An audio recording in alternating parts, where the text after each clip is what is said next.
క్షణక్షణం పోరాటం కనంకనం ప్రజాపక్షం జనసైనిక్ న్యూస్ కి స్వాగతం. ముందుగా హెడ్లైన్స్.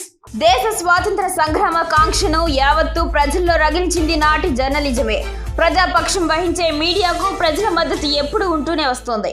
అక్షరం పండుగ పరిష్కారమే ఎజెండా అంటూ ఆంధ్రజ్యోతి దినపత్రిక చేపట్టిన కార్యక్రమానికి మదనపల్లె ప్రశాంత్ నగర్ లో అనూహ్య స్పందన. ముఖ్య అతిథులుగా కమిషనర్ ప్రమీల, జనసేన నేత శ్రీరామ రామాంజనేయులు హాజరు.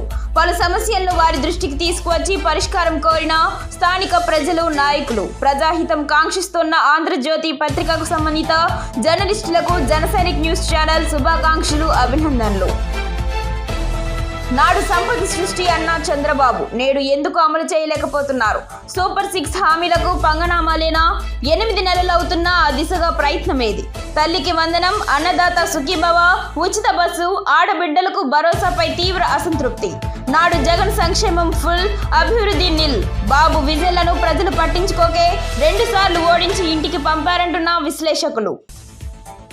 విజయసాయిరెడ్డి రాజీనామా సీటుకు ఫుల్ డిమాండ్. ఓవైపు చిరంజీవి, మరోవైపు కిరణ్ కుమార్ రెడ్డి పేర్లు పరిశీలిస్తున్న కేంద్ర బీజేపీ పెద్దలు. మెగాస్టార్ తో కాపు, బలిజ సామాజిక వర్గాలు మరింత దగ్గరవుతాయన్న నమ్మకం. మాజీ సీఎం కిరణ్ తో రాయలసీమలోని రెడ్డి సామాజిక వర్గంపై గురిపెట్టొచ్చున్న వ్యూహం. ఒకే దెబ్బకు 2 పిట్టలను కొట్టాలన్న లక్ష్యం. బీజేపీ దూకుడుతో ప్రాంతీయ పార్టీలకు సంకటం. ఇక్కడ టేస్ట్ చూస్తే ఎన్నికలకు ముందు చంద్రబాబు నోటి నుంచి తరచూ ఒక మాట వచ్చేది. వైసీపీ కంటే రెట్టింపు సంక్షేమ పథకాలు అమలు చేస్తాం, అవసరమైతే సంపదను సృష్టిస్తాం, అదే సంపదను ప్రజల కోసం ఖర్చు చేస్తామని. అయితే అదే చంద్రబాబు నేడు సంక్షేమ పథకాలకు డబ్బులు లేవని, సంక్షేమం అభివృద్ధి 2 ముఖ్యమని చెప్పడంతో సూపర్ 6 పథకాలకు ఇక తెరపడినట్లే అన్న చర్చ మొదలైంది. కూటమి అధికారంలోకి వచ్చి 8 నెలలు అవుతుంది. మరో 4 నెలలు అయితే ఏడాది పాలన పూర్తవుతుంది. కానీ ఇంతవరకు సంక్షేమ పథకాల జాడలేదు, సంపద సృష్టి ప్రారంభం కాలేదు. రాష్ట్రం ఆర్థిక ఇబ్బందుల్లో ఉంది కనుక సంక్షేమ పథకాలు అమలు చేయలేమన్న మాటను పదే చెబుతున్నారు బాబు. అటు సంపద సృష్టి లేక, ఇటు పథకాలు అమలు చేయలేక చేతులెత్తేసిన చంద్రబాబు ఆ నెపాన్ని జగన్ పై వేయడం కనిపిస్తోంది. జగన్ హయాంలో సంక్షేమానికి పెద్దపీట వేశారు. పెద్ద ఎత్తున సంక్షేమ పథకాలను అమలు చేశారు. ప్రతి ఇంటికి లబ్ధి చేకూరేలా నిర్ణయాలు తీసుకున్నారు. కానీ ప్రజలు మాత్రం అభివృద్ధిని కోరుకున్నారు. సంక్షేమ పథకాల్లో కొన్ని అవసరం లేనివి కూడా జగన్ అమలు చేశారు. వాటిపైనే ఎక్కువగా వ్యతిరేకత వచ్చింది. అభివృద్ధి లేకపోవడం, విపరీతమైన సంక్షేమాన్ని అమలు చేయడం వంటి కారణాలతో వైసీపీని ఏపీ ప్రజలు పక్కన పెట్టారు. అయితే తాము అధికారంలోకి వస్తే రెట్టింపు సంక్షేమంతో పాటు అభివృద్ధి చేస్తామని చంద్రబాబు హామీ ఇచ్చారు. ముఖ్యంగా సూపర్ 6 పథకాలను ప్రకటించారు. వాటినే తమ మేనిఫెస్టోగా చెప్పుకున్నారు. కానీ సూపర్ 6 పథకాల్లో భాగంగా ఒక్క పింఛన్ పథకాన్ని మాత్రమే అమలు చేసి చూపించారు. మిగతా వాటి పరిస్థితి ఏంటి అన్నది తెలియడం లేదు. సరిగ్గా ఇప్పుడు ఆర్థికంగా రాష్ట్రం పరిస్థితి బాగాలేదని చెప్పి ఇప్పుడప్పుడే సూపర్ 6 హామీలు అమలయ్యే ఛాన్స్ లేదని సంకేతాలు ఇచ్చారు చంద్రబాబు. అయితే జగన్ విషయంలో ఒకటి మాత్రం నిజం. 2019 ఎన్నికల్లో నవరత్నాలను ప్రకటించారు. వాటితో పాటు అదనంగా చాలా వరకు సంక్షేమ పథకాలను అమలు చేయగలిగారు. అయితే అందులో చాలా వరకు అనవసర పథకాలు ఉన్నాయన్న విమర్శ ఉంది. అయినా సరే జగన్ సంక్షేమానికి పెద్దపీట వేస్తూ పెద్ద ఎత్తున ఖర్చు చేశారు. కానీ కూటమి అధికారంలోకి వచ్చి 8 నెలలు అవుతోంది. ఇంతవరకు సూపర్ 6 పథకాల్లో పేరు మోసిన ఒక్క స్కీమ్ కూడా ప్రారంభం కాలేదు. దీంతో ప్రజలు కూటమి ప్రభుత్వం పట్ల వ్యతిరేకంగా ఉన్నారు. ఇప్పుడిప్పుడే తమలో ఉన్న అసంతృప్తిని బయట పెడుతున్నారు. కూటమి ప్రభుత్వానికి సంక్షేమ పథకాలు తప్పకుండా మైనస్ చేస్తాయని అప్పుడే విశ్లేషణలు ప్రారంభమయ్యాయి. జగన్ విచ్చలవిడిగా సంక్షేమాన్ని అమలు చేయగలిగారు. అయితే దాని వెనుక అప్పులు చేశారో, ప్రభుత్వ ఆస్తులు తనఖా పెట్టారో అన్నది అనవసరం. కానీ ప్రజలకు మాత్రం సంక్షేమ పథకాలు అందాయి. అయితే 5 ఏళ్ల పాటు ఈ పథకాలు నిరంతరాయంగా కొనసాగాయి. కానీ కూటమి అధికారంలోకి వచ్చి దాదాపు 8 నెలలు అవుతోంది. మరో 4 నెలల్లో ఏడాది పూర్తవుతుంది. అయినా సరే సంక్షేమ పథకాలు పట్టాలెక్కడం లేదు. ఇది తప్పకుండా కూటమి ప్రభుత్వంపై ప్రభావం చూపుతుందని, ప్రజల్లో అసంతృప్తి తప్పకుండా వ్యక్తమవుతుందని రాజకీయ విశ్లేషకులు అభిప్రాయపడుతున్నారు. వైసీపీ కీలక నేత విజయసాయిరెడ్డి రాజీనామాతో అటు పార్టీలో, ఇటు ఏపీ పాలిటిక్స్ లో ఒక్కసారిగా అలజడి రేగింది. విజయసాయి రాజీనామాతో వైసీపీ శ్రేణులు షాక్ లో ఉండగా, కూటమి పార్టీలు అనుమానంతో ఉన్నారు. కాగా సాయిరెడ్డి ఖాళీ చేసిన ఎంపీ స్థానం కోసం ఏపీలో మెగాస్టార్ చిరంజీవి, మాజీ సీఎం కిరణ్ కుమార్ రెడ్డి పోటీలో ఉన్నారన్న వార్త సోషల్ మీడియాలో చక్కర్లు కొడుతోంది. విజయసాయిరెడ్డి రాజీనామాకు గల కారణాలు అంతుచిక్కక ప్రత్యర్థి పార్టీలు సైతం ఒక రకమైన డైలమాలో పడ్డాయని చెప్పాలి. ఇదిలా ఉండగా విజయసాయి రాజీనామాతో ఖాళీ అయిన స్థానం కోసం అధికార కూటమిలో పోటీ నెలకొంది. అయితే ఈ స్థానం బీజేపీకే ఫిక్స్ అయినట్లు విజయసాయి రాజీనామా చేసిన మరుక్షణం నుండే ఊహాగానాలు వినిపించాయి. అంతేకాకుండా ఈ స్థానం హీరో చిరంజీవికి దక్కనుందని టాక్ వినిపిస్తోంది. సంక్రాంతి సందర్భంగా ఢిల్లీలోని కిషన్ రెడ్డి ఇంట్లో వేడుకలకు చిరంజీవి హాజరవ్వడంతో ఈ ఊహాగానాలకు మరింత బలం చేకూరుతోంది. ప్రస్తుతం ఈ రేసులోకి అనూహ్యంగా మాజీ సీఎం కిరణ్ కుమార్ రెడ్డి వచ్చినట్లు తెలుస్తోంది.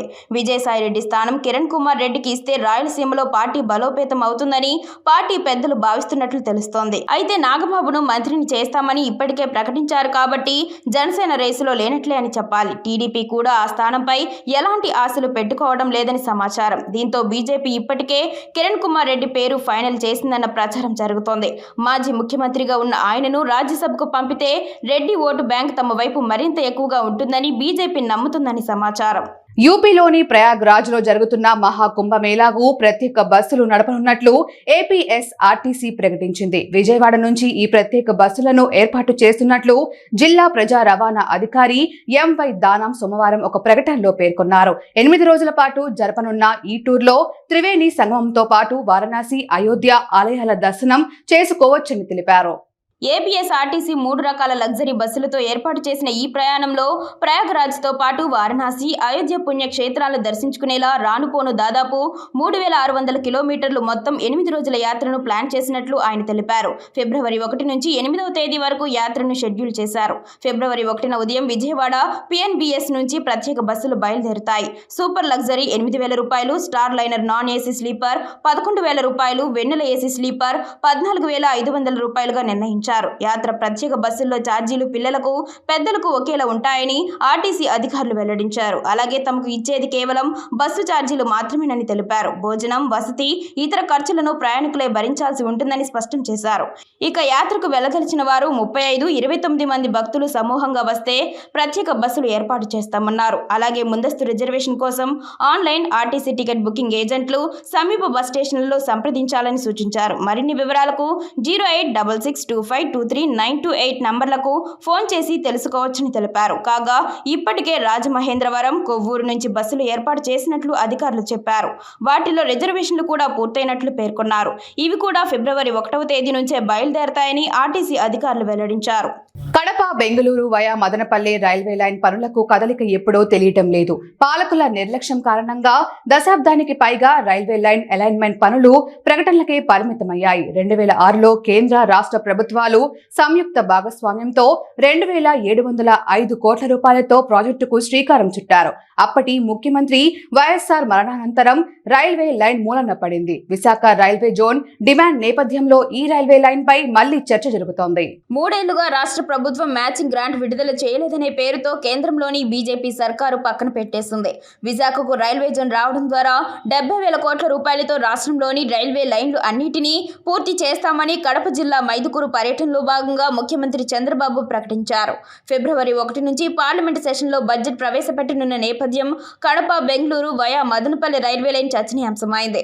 కడప నుంచి పెండ్లిమర్రి, నంది మండలం మీదుగా అన్నమయ్య జిల్లాలోని రాయచోటి, చిన్నమండెం, మదనపల్లి, చిత్తూరు జిల్లాలోని వాయల్పాడు, కర్ణాటకలోని మాడగట్ట నుంచి కోలార్ వరకు రైల్వే లైన్ అలైన్మెంట్కు రూపకల్పన జరిగింది. 2 రైల్వే జోన్ల పరిధిలో 257 కిలోమీటర్ల మేర 4 దశల్లో రైల్వే లైన్ పనులు చేపట్టాల్సి ఉంది. 205 కిలోమీటర్లు మన రాష్ట్రం పరిధిలో ఉండగా మిగతాది కర్ణాటక పరిధిలో ఉంది. మొదటి దశలో 358 కోట్ల రూపాయలు మ్యాచింగ్ గ్రాంట్తో కడప నుంచి పెండ్లిమర్రి వరకు 21 కిలోమీటర్ల వరకు 10% రైల్వే లైన్ పనులు పూర్తి అయ్యాయి. 2013 భూసేకరణ చట్టం కింద సౌత్ సెంట్రల్, సౌత్ వెస్ట్రన్ జోన్లు మిగిలిన భూసేకరణ, సర్వే పనులు పూర్తి చేయాల్సి ఉంది. సౌత్ వెస్ట్రన్ జోన్ కర్ణాటక పరిధిలో ఉండడంతో ఎప్పటికి పూర్తవుతుందో చెప్పలేని పరిస్థితి నెలకొంది. గత వైసీపీ ప్రభుత్వం మ్యాచింగ్ గ్రాంట్ను విడుదల చేయలేదనే పేరుతో కేంద్రంలోని బీజేపీ సర్కారు కడప, బెంగళూరు రైల్వే లైన్ పనులను అటకెక్కించింది. ఈ పనులు త్వరగా పూర్తి చేయాలని ప్రజలు కోరుతున్నారు. దేశానికి స్వాతంత్రం సిద్ధించడానికి ఎందరో మహానుభావులు త్యాగాలున్నప్పటికీ యావత్ దేశ ప్రజలను ఒక్కతాటిపైకి తీసుకొచ్చి ఉద్యమింపచేసింది మాత్రం పత్రికలే. అలా ఆనాటి నుంచి ఈనాటి వరకు ప్రజలకు, ప్రభుత్వాలకు మీడియా వారధిగా నిలుస్తూ వస్తుంది. ఇటీవల కాలంలో రాజకీయ పక్షాల వైపు పత్రికలు, ఛానళ్లు నిలుస్తున్నాయనే అపవాదు మూటకట్టుకున్నప్పటికీ ప్రజాపక్షం వహించే మీడియాకు ప్రజల మద్దతు ఎప్పుడూ ఉంటుంది. ఈ నేపథ్యంలో ఆంధ్రజ్యోతి దినపత్రిక ఒక వినూత్న కార్యక్రమానికి శ్రీకారం చుట్టింది. అక్షరం పండుగ పరిష్కారమే అజెండా అంటూ మదనపల్లి పట్టణంలో నిర్వహించిన కార్యక్రమానికి అనూహ్య స్పందన లభించింది. మా అక్షరం మీ ఆయుధం నినాదంతో దశాబ్దాలుగా బాధితుల పక్షాన నిలుస్తున్న ఆంధ్రజ్యోతి ఇప్పుడు ప్రజల సమస్యల పరిష్కారం దిశగా సరికొత్త కార్యక్రమానికి శ్రీకారం చుట్టింది. స్థానికంగా ప్రజలు ఎదుర్కొంటున్న సమస్యలను ఎప్పటికప్పుడు వార్తలుగా మలిచి వెలుగులోకి తీసుకువస్తున్న ఆంధ్రజ్యోతి మరొక అడుగు ముందుకు వేసి ఆచరణాత్మక కార్యక్రమం ప్రారంభించింది. అక్షరం అండగా పరిష్కారమే అజెండాగా పేరుతో ఆయా ప్రాంతాల్లో నెలకొని ఉన్న సమస్యల్ని అక్కడి ప్రజలు ప్రజాప్రతినిధులతోనూ అధికారులతోనూ నివేదించుకునేందుకు ఒక వేదిక ఏర్పాటు చేసింది. నాయకులు, అధికారులను ప్రజల వద్దకే తీసుకువచ్చి సమస్యలు చెప్పుకునే అవకాశం కల్పించింది. ఇందులో భాగంగా మంగళవారం మధ్యాహ్నం 2 గంటలకు మదనపల్లెలో అక్షరం అండగా పరిష్కారమే ఎజెండాగా కార్యక్రమం స్థానిక కదిరి రోడ్డు వీర బ్రహ్మేంద్ర స్వామి ఫంక్షన్ హాల్లో ఏర్పాటు చేసిన సమావేశానికి మున్సిపల్ కమిషనర్ ప్రమీల, జనసేన నేత శ్రీరామ రామాంజనేయులతో పాటు పలువురు ప్రజా ప్రతినిధులు, మున్సిపల్ అధికారులు హాజరయ్యారు. ప్రశాంత్ నగర్ ప్రజలు తాము ఎదుర్కొంటున్న సమస్యలను వీరి దృష్టికి తీసుకువచ్చారు. ఇప్పటికే ఆ ప్రాంతంలోని సమస్యలను ఆంధ్రజ్యోతి ప్రతినిధులు గుర్తించారు. ప్రశాంత్ నగర్లోని పలు వీధుల్లో సీసీ రోడ్లు, డ్రైనేజీలు, వీధి దీపాలు లేవని ప్రజలు ఈ సందర్భంగా వారి దృష్టికి తీసుకువచ్చారు. మదనపల్లె ఎమ్మెల్యే షాజహాన్ బాషా సూచనలతో వీటి పరిష్కారానికి ఉన్న అవకాశాలను అధికారులు పరిశీలించి ప్రజలకు మంచి జరిగేందుకు కృషి చేస్తున్న Andhrajyothy Madanapalle in charge Srinivasulu, town reporter Gopi Ramana Kumar, urban reporter Surendra, ADVT Arun Kumar, circulation వెంకటరెడ్డిలకు జనసైనిక్ న్యూస్ ఛానల్ శుభాకాంక్షలు, అభినందనలు తెలియజేసింది. చేస్తున్నటువంటి ఆంధ్రజ్యోతి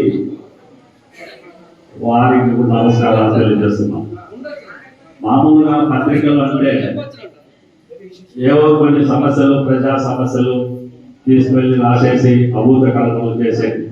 కానీ 22 సంవత్సరాల ముందు ప్రారంభించినటువంటి ఆంధ్రజ్యోతి పత్రిక ఇప్పటి వరకు కూడా ప్రజా సమస్యల పైన, అవినీతి పైన, అవినీతి అధికారుల పైన, రాజకీయాలలో ఏమైనా లొసుగులు ఉంటే వాటిపైన, అలాగే క్రీడల పైన, ఆరోగ్యం పైన, ఇట్లా ప్రతి అంశం పైన కూడా వాళ్ళు ప్రత్యేక దృష్టి సారించి ప్రతిరోజు పేపర్లో, 2వ పేపర్లో ఒక రకంగా, 3వ పేపర్లో పత్రికా సంపాదకీయము, ఈ విధంగా పూర్తి పరిజ్ఞానాన్ని అందజేయటువంటిదే ఆంధ్రజ్యోతి పత్రిక, దినపత్రిక. ఇప్పుడు ఇది రోజు ప్రజా సమస్యలపై స్పందించేటటువంటి పత్రిక ఇప్పుడు ప్రజలకు, అధికారులకు మధ్యవర్తిగా ఉండేటటువంటి పత్రిక నేడు అధికారులను, రాజకీయ నాయకులు ప్రజల మధ్యకే తీసుకువచ్చి మీ సమస్యలు ఏమిటి అనేటటువంటి అర్జీలు చర్చా వేదిక ఏర్పరిచి ఇప్పుడు మీరు చెప్పేటటువంటి సమస్యలను అధికారుల ద్వారా పరిపూర్ణం చేయించి, ఆ విధంగా చేయలేని పక్షంలో వాళ్ళు దాన్ని అర్థం చేస్తూ ఎంతవరకైనా మీరు ఇచ్చినటువంటి సమస్యలు పరిపూర్ణంగా చేసేటందుకు కూడా ఈ పదవిలో పెట్టేసినటువంటి ఆంధ్రజ్యోతి పత్రికకు ధన్యవాదాలు తెలుపుకుంటున్నాం.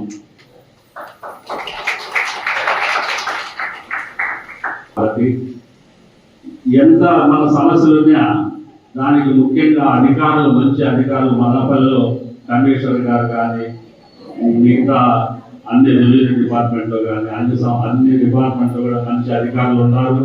వాళ్ళు పోతానే మంచిగా స్పందిస్తున్నారు. మన సమస్యల పరిష్కారానికి, మదనపల్లి సమస్యల పరిష్కారానికి పూర్తి సహకారం అందించవలసిందిగా అధికారులందరికీ కూడా మీ మనస్ఫూర్తిగా తెలియజేసుకుంటున్నాం.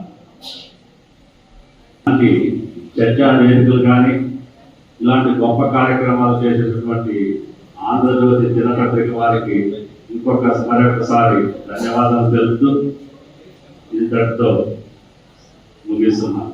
వార్తలు ముగించే ముందు హెడ్లైన్స్ మరోసారి. దేశ స్వాతంత్ర సంగ్రామ కాంక్షను యావత్తు ప్రజల్లో రగిలించింది నాటి జర్నలిజమే. ప్రజాపక్షం వహించే మీడియాకు ప్రజల మద్దతు ఎప్పుడూ ఉంటూనే వస్తోంది. అక్షరం పండుగ పరిష్కారమే ఎజెండా అంటూ ఆంధ్రజ్యోతి దినపత్రిక చేపట్టిన కార్యక్రమానికి మదనపల్లె ప్రశాంత్ నగర్ లో అనూహ్య స్పందన. ముఖ్య అతిథులుగా కమిషనర్ ప్రమీల, జనసేన నేత శ్రీరామ రామాంజనేయులు హాజరు. పలు సమస్యలను వారి దృష్టికి తీసుకువచ్చి పరిష్కారం కోరిన స్థానిక ప్రజలు, నాయకులు. ప్రజాహితం కాంక్షిస్తున్న ఆంధ్రజ్యోతి పత్రికకు సంబంధిత జర్నలిస్టులకు జనసైనిక్ న్యూస్ ఛానల్ శుభాకాంక్షలు, అభినందనలు. నాడు సంపద సృష్టి అన్న చంద్రబాబు నేడు ఎందుకు అమలు చేయలేకపోతున్నారు? సూపర్ 6 హామీలకు పంగనామాలేనా? 8 నెలలు అవుతున్నా ఆ దిశగా ప్రయత్నం ఏది? తల్లికి వందనం, అన్నదాత సుఖీభవ, ఉచిత బస్సు, ఆడబిడ్డలకు భరోసాపై తీవ్ర అసంతృప్తి. నాడు జగన్ సంక్షేమం ఫుల్, అభివృద్ధి నిల్. బాబు విజయలను ప్రజలు పట్టించుకోకే 2 సార్లు ఓడించి ఇంటికి పంపారంటున్న విశ్లేషకులు. విజయసాయిరెడ్డి రాజీనామా సీటుకు ఫుల్ డిమాండ్. ఓవైపు చిరంజీవి, మరోవైపు కిరణ్ కుమార్ రెడ్డి పేర్లు పరిశీలిస్తున్న కేంద్ర బీజేపీ పెద్దలు. మెగాస్టార్ తో కాపు, బలిజ సామాజిక వర్గాలు మరింత దగ్గరవుతాయన్న నమ్మకం. మాజీ సీఎం కిరణ్ తో రాయలసీమలోని రెడ్డి సామాజిక వర్గంపై గురిపెట్టొచ్చున్న వ్యూహం. ఒకే దెబ్బకు 2 పిట్టలను కొట్టాలన్న లక్ష్యం. బీజేపీ దూకుడుతో ప్రాంతీయ పార్టీలకు సంకటం. క్షణక్షణం పోరాటం, కణం కణం ప్రజాపక్షం. జనసైనిక్ న్యూస్ ఇంతటితో సమాప్తం. తిరిగి రేపటి బులెటిన్లో మళ్ళీ కలుసుకుందాం. అంతవరకు సెలవు. నమస్కారం.